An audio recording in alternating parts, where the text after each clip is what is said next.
Hi friends, good morning. This is Tulasi. Welcome to daily vlogs. ఈరోజు నేను breakfast రెసిపీగా, dinner రెసిపీగా చేసుకోవటానికి ఎంతో పోషక విలువలున్న పెసరట్టు అయితే ఎలా తయారు చేయాలనేది ఈ వీడియోలో మీకు షేర్ చేస్తానండి. ప్రతి ఒక్కరికి కూడా ఈ పెసరట్టు అనేది చాలా ఇష్టపడతారు. ఎన్నో పోషక విలువలతో ఉంటుంది కాబట్టి ప్రతి ఒక్కరూ ఇంట్లో తయారు చేసుకోండి. ముందుగా నేను పెసరపప్పుని నానపెట్టుకున్నాను. మనం ఎంత క్వాంటిటీ నానపెట్టుకోవాలి అనేది నేను ఈ వీడియోలో చూపిస్తాను. 2 మెంబర్స్ ఉన్నప్పుడు పొట్టు పెసరపప్పు వచ్చేసి 1.5 టంబ్లర్ వేసుకోవాలండి. నేను కొలతలతోటి మీకు చూపిస్తాను. ఇందులో చాయ్ పెసరపప్పు కూడా వాడతామన్నమాట. పొట్టు పెసరపప్పు వచ్చేసి మనకి నేను కొలత వేసే దాంతో 1.5 వేసుకుంటున్నాను.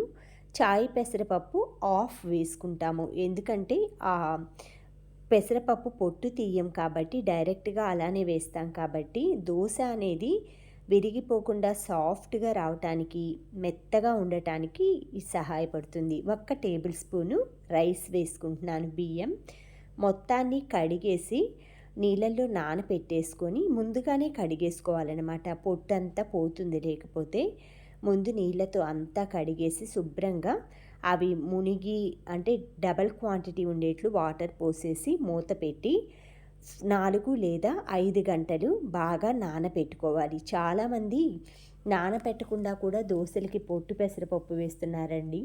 కానీ వస్తాయి, కానీ పొట్టు పెసరపప్పు డైరెక్ట్గా మిక్సీలో వాటర్ వేస్తే కానీ డైజెస్ట్ అవ్వటానికి మనకి టైం పడుతుందన్నమాట. అందుకని మీరు నానపెట్టుకొని చేసుకోవటానికి ప్రిఫరెన్స్ ఇవ్వండి. ఇవి బాగా నానిన తర్వాత కడిగేసి ఒక స్ట్రెయినర్లో అయితే స్ట్రెయిన్ చేసుకోవాలండి. ఇలా స్ట్రెయిన్ చేసుకొని మిక్సీలో వేసుకుంటూ ఉంటాను నేను. ఈ పెసరట్టుకి కాంబినేషన్ వచ్చేసి నేను పచ్చిమిర్చి చట్నీ చూపిస్తున్నాను. ఇది మీరు రోట్లో అయినా తొక్కోవచ్చు, లేదా మిక్సీలో అయినా వేసుకోవచ్చు. ఇలా వడకట్టుకున్న పెసరపప్పుని మిక్సీ జార్లో మెత్తగా పేస్ట్ చేసుకుంటాను. మనకి పెసరట్టులు పోషకాలు అనేవి చాలా ఎక్కువ ఉంటాయండి. ముఖ్యంగా నానపెట్టిన శుభ్రంగా రుబ్బిన పెసల్లో ఎక్కువగా పోషకాలు ఉంటాయన్నమాట. వీటిని మొలకలు వచ్చిన తర్వాత కూడా దోసపిండి అలా వేసుకోవచ్చు. మనం దోశల్లా పోస్తారు కాబట్టి కార్బోహైడ్రేట్ల భయం ఎక్కువ ఉండదన్నమాట. ప్రతి పెసరట్టులోనూ 120కి పైగా క్యాలరీలు ఉంటాయి. కొవ్వు మాత్రం 2 గ్రాములు ఉంటుంది. పోషకాల విషయాలకు వస్తే 7 గ్రాముల ప్రోటీన్ అందుతుంది. విటమిన్లలో B1, B2, B3, B5, B6 మొదలగునవి పుష్కలంగా ఉంటాయి. ఈ పెసరపప్పులో అల్లం, జీలకర్ర, ఉప్పు, 2 పచ్చిమిర్చి ముక్కలు కట్ చేసేసి మెత్తగా గ్రైండ్ చేసుకోవాలి. వీటిలో పొటాషియం, ఫోలిక్ యాసిడ్ లాంటి ఖనిజాలు కూడా ఎక్కువగా ఉంటాయి. అంతేకాకుండా పొట్టుతో పాటు వేస్తాం కాబట్టి ఫైబర్ కూడా ఎక్కువగా ఉంటుంది. పెసలని మొలకలుగా రుబ్బుకుంటే పోషకాలు అనేవి రెట్టింపు అవుతాయి అన్నమాట.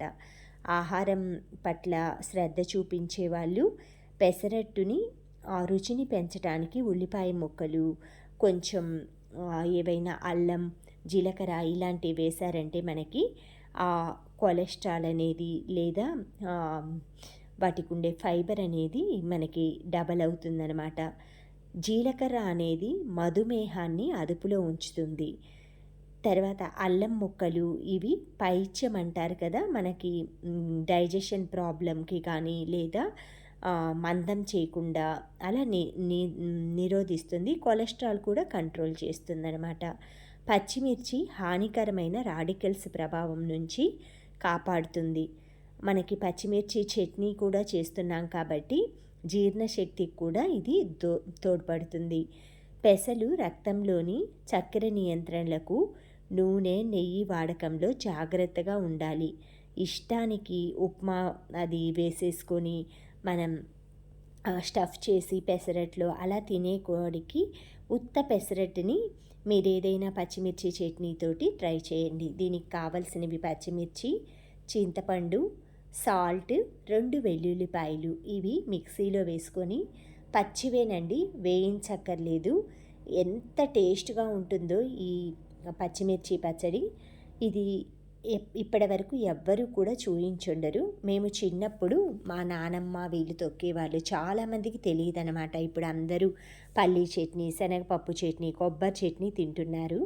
ఈ పెసలుని మనకి డైజెషన్ బాగా అవ్వటానికి ఈ పచ్చడితోటి పెసరట్లు తిన్నామంటే ఎంతో ఆరోగ్యకరమైన పౌష్టిక విలువలతో పాటు మనకి ఫ్యాట్స్ కూడా డైజెషన్ కానీ ఫ్యాట్స్ ఏవి కూడా ఫామ్ అవ్వకుండా కంట్రోల్ చేస్తుంది. తర్వాత మనం రుబ్బి పెట్టుకున్న పెసరపప్పు పిండిని కొంచెం సాల్ట్ అది యాడ్ చేసుకొని మనం కావాల్సినంత టేస్ట్ చూసుకున్న తర్వాత 1.5 గంట 2 గంటలు మన పెనం వెడల్పును బట్టి చక్కగా ఇలా పోసేసుకొని కొంచెం కాగాక నేతితో కానీ లేదా నూనెతో కానీ వేసుకొని, నేనైతే నువ్వుల నూనె వేస్తున్నానండి. మీరు కావాలంటే నెయ్యి కూడా వేసుకొని పిల్లలకైతే పెట్టచ్చు. ఇలా కొంచెం క్వాంటిటీ, మరీ ఎక్కువ నూనె కూడా వాడకూడదండి. ఆరోగ్యం కోసం చేస్తున్నాం కాబట్టి హెల్తీగానే ఉండాలి కాబట్టి కొంచెం లైట్గా అయితే నేను నూనె వాడాను. కొంచెం ఇలాగా కాలిన తర్వాత చివర్లు ఉంటాయి కదా, అవి అట్లకాడతోటి కొంచెం అలా లేపేసేసి మనం ఏదైనా సన్న అట్లకాడ తీసుకున్న చక్కగా వస్తాయన్నమాట. ఇలా నేనైతే చిన్నంగా అలా ముక్క అవ్వకుండా చక్కగా ఇలా లేపుతున్నాను. ముందు ఆ సైడ్స్ వచ్చేసి మనం కొంచెం అలా లేపామంటే అది విరగకుండా ఉంటుంది, చక్కగా తిరుగుతుంది అనమాట. సన్న అట్లకాడ తీసుకుంటున్నానండి నేను. ఎందుకంటే వెడల్పుది కొంచెం టైం పడుతుందన్నమాట అదంతా లోపలికి వెళ్ళటానికి. మనం తిరగతిప్పి వేసుకోవచ్చు, లేదు అంటే డైరెక్ట్గా కూడా పైన ఒక్కవైపే కాల్చుకొని మడత పెట్టేసుకొని తినచ్చు. ఇది పల్లీ చట్నీ, అల్లం చట్నీలో కానీ, ఉప్మా పెసరట్టు కాంబినేషన్లో కానీ, లేదా ఉల్లిపాయ ముక్కలు వేసుకొని తినటానికి కానీ, లేదా ఇలా ఉత్త పెసరట్టు చాలా పోషకాలు ఉంటాయండి. ఇందులో మనం ఏమీ వేయక్కర్లేదు. ఆల్రెడీ అల్లం, పచ్చిమిర్చి, జీలకర్ర అన్నీ వేసాం కాబట్టి ఉత్త పెసరట్టు కూడా ఎంతో రుచిగా ఉంటుంది. ఇందులోకి కాంబినేషన్గా పచ్చిమిర్చి చట్నీ చేశాను. ఒక్కసారి అయితే స్వామికి అలా చూయించేసి తర్వాత ఇంకొక దోశ అయితే పోసేసుకుంటున్నానండి. ఈలోపు చట్నీ కూడా ప్రిపేర్ అయిపోయింది. ఆ తర్వాత పల్లీ చట్నీ కూడా వేసేసుకున్నాను. పల్లీ చట్నీ అది ఎప్పుడు చూపిస్తూనే ఉంటాను కాబట్టి ఈరోజు పచ్చిమిర్చితో చేసిన చట్నీ మాత్రమే చూపించాను. దీని కాంబినేషన్లో మనం ఎన్ని దోశలైనా ఈ పచ్చిమిర్చి కాంబినేషన్లో తినచ్చండి. ఇలా చిన్న బౌల్లోకి తీసుకొని దీనిపైన నెయ్యి వేసుకొని ఆ పెసరట్టుతోటి తింటుంటే ఎంత టేస్ట్గా ఉంటుందో, అంత హెల్తీ ఆహారం మనం తింటున్నట్లు కూడా మీరు ఫీల్ అవుతారనమాట. ఏదైనా హెల్తీగా తింటున్నామంటే ఇంకా ఎక్కువ తినటానికి ఇంట్రెస్ట్ చూపిస్తారు. Thank you friends, thank you for watching, thank you for valuable time. Have a safe day. Please like, share, subscribe my channel Tulasi vibes.